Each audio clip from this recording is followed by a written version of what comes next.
Welcome to Ritika mom kitchen. ಎಲ್ಲರಿಗೂ ನಮಸ್ಕಾರ. ನಾನು ಪವಿತ್ರ.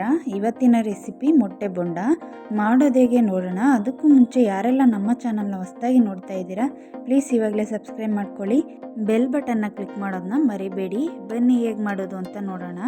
ಒಂದು ಪಾತ್ರೆ ಇಟ್ಕೊಂಡಿದ್ದೀನಿ, ಅದಕ್ಕೆ 1 ಬೌಲಷ್ಟು ಕಡಲೆ ಹಿಟ್ಟನ್ನ ಹಾಕೋತಾ ಇದ್ದೀನಿ. ಒಂದು 4ರಿಂದ 5 ಸ್ಪೂನು ಅಕ್ಕಿ ಹಿಟ್ಟನ್ನ ತೊಗೊಂಡಿದ್ದೀನಿ. ಈಗ ಸ್ಪೈಸಸ್ ಆ್ಯಡ್ ಮಾಡ್ಕೊಳ್ಳೋಣ. 1 spoon garam masala, 1 spoon chilli powder, ಅರ್ಧ ಸ್ಪೂನಷ್ಟು ಕಾಳು ಮೆಣಸು ಪೌಡರ್, ಅರ್ಧ ಸ್ಪೂನ್ ಜೀರಿಗೆ ಪೌಡರ್, ಸ್ವಲ್ಪ ಅರಿಶಿನ, ರುಚಿಗೆ ತಕ್ಕಷ್ಟು ಉಪ್ಪು ಹಾಕಿ ಚೆನ್ನಾಗಿ ಒಂದ್ಸಲ ಮಿಕ್ಸ್ ಮಾಡ್ಕೋಬೇಕು. ಇವಾಗ ನೀರನ್ನ ಹಾಕ್ಕೊಂಡು ಚೆನ್ನಾಗಿ ಮಿಕ್ಸ್ ಮಾಡ್ಕೊಳ್ಳಿ. ಈ ಮೊಟ್ಟೆ ಬೋಂಡಕ್ಕೆ ತುಂಬ ತೆಳುನೂ ಮಾಡ್ಕೋಬಾರ್ದು, ತುಂಬ ಗಟ್ಟಿನೂ ಮಾಡ್ಕೋಬಾರ್ದು. ಈ ತಿಕ್ನೆಸ್ಸಲ್ಲಿ ಕಲಿಸ್ಕೋಬೇಕು.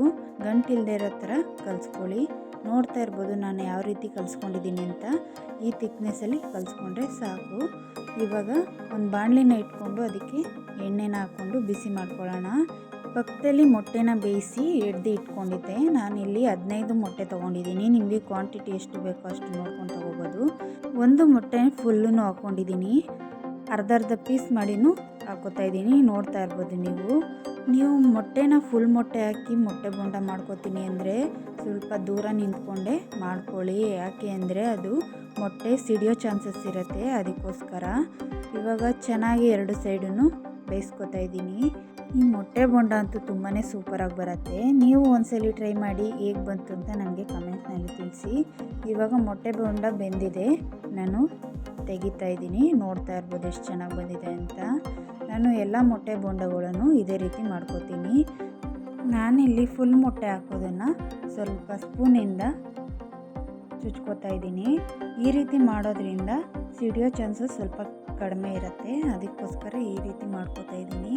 ಇಲ್ಲ ಅಂದರೆ ನೀವು ಈಗ ಮಾಡಿಲ್ಲ ಅಂದರೆ ಎಣ್ಣೆಗೆ ಹಾಕಿದ ತಕ್ಷಣ ಸಿಡಿದ್ಬಿಡುತ್ತೆ. ಇವಾಗ ಎಲ್ಲ ಮೊಟ್ಟೆಗಳನ್ನು ನಾನು ಫುಲ್ ಹಾಕೋತಾ ಇದ್ದೀನಿ. ನೋಡ್ತಾ ಇರ್ಬೋದು ಈ ಮೊಟ್ಟೆ ಎಲ್ಲ ಹಾಕ್ಕೊಂಡು ಚೆನ್ನಾಗಿ ಬೇಯಿಸ್ಕೊಳ್ಳೋಣ. ನಾನು ಅರ್ಧ ಮೊಟ್ಟೆನೂ ಹಾಕ್ಕೊಂಡಿದ್ದೀನಿ ಜೊತೆಯಲ್ಲಿ. ನಿಮಗೆ ಯಾವ ಸೈಜಲ್ಲಿ ಬೇಕೋ ಆ ಸೈಜ್ ನೀವು ಮಾಡಿಕೊಂಡು ಹಾಕೋಬೋದು. ನಿಮಗೆ ಫುಲ್ಲು ಬೇಕಾದ್ರೂ ಹಾಕೋಬೋದು, ಇಲ್ಲ ಕಟ್ ಮಾಡಿನೂ ಹಾಕೋಬೋದು. ಇವಾಗ ಚೆನ್ನಾಗಿ ಬೇಯಿಸ್ಕೊಳ್ಳೋಣ. ಇದು ರೆಡಿಯಾಗಿದೆ. ಇವಾಗ ಎಣ್ಣೆಯಿಂದ ತೆಗಿತಾ ಇದ್ದೀನಿ. ನೋಡ್ತಾ ಇರ್ಬೋದು ನೀವು. ಮಕ್ಕಳಿಗೆಲ್ಲ ಈವ್ನಿಂಗ್ ಸ್ನ್ಯಾಕ್ಸ್ ಥರ ಮಾಡಿಕೊಡ್ಬೋದು, ತುಂಬಾ ಚೆನ್ನಾಗಿರುತ್ತೆ. ಮಕ್ಕಳು ಇಷ್ಟಪಟ್ಟು ತಿಂತಾರೆ. ನಾನು ಇವಾಗ ಈರುಳ್ಳಿ ಜೊತೆ ಮೊಟ್ಟೆ ಬೋಂಡನ ಸರ್ವ್ ಮಾಡ್ಕೊಂಡಿದ್ದೀನಿ. ಈರುಳ್ಳಿ ಜೊತೆ ಮೊಟ್ಟೆ ಬೋಂಡನ ತಿಂದು ನೋಡಿ, ತುಂಬಾ ಸೂಪರಾಗಿರುತ್ತೆ. ನಿಮಗೆ ಯಾವುದಾದ್ರೂ ಎಗ್ ರೆಸಿಪಿ ಬೇಕು ಅಂದರೆ ನನಗೆ ಕಮೆಂಟ್ಸ್ನಲ್ಲಿ ತಿಳಿಸಿ, ಆದಷ್ಟು ಬೇಗ ಅದನ್ನು ಕೂಡ ಅಪ್ಲೋಡ್ ಮಾಡ್ತೀವಿ. ಮಧ್ಯೆ ವೀಡಿಯೋ ಸ್ಕಿಪ್ ಮಾಡ್ದೇ ಫುಲ್ ವೀಡಿಯೋ ನೋಡಿ. ಒಳ್ಳೆ ಕಮೆಂಟ್ಸ್ಗಳು ಬರ್ತಾಯಿದೆ ನೋಡಿ, ತುಂಬಾ ಖುಷಿ ಆಯಿತು. ಹೀಗೆ ಸಪೋರ್ಟ್ ಮಾಡಿ, ಹೊಸ ರೆಸಿಪಿ ಜೊತೆ ಬರ್ತೀವಿ.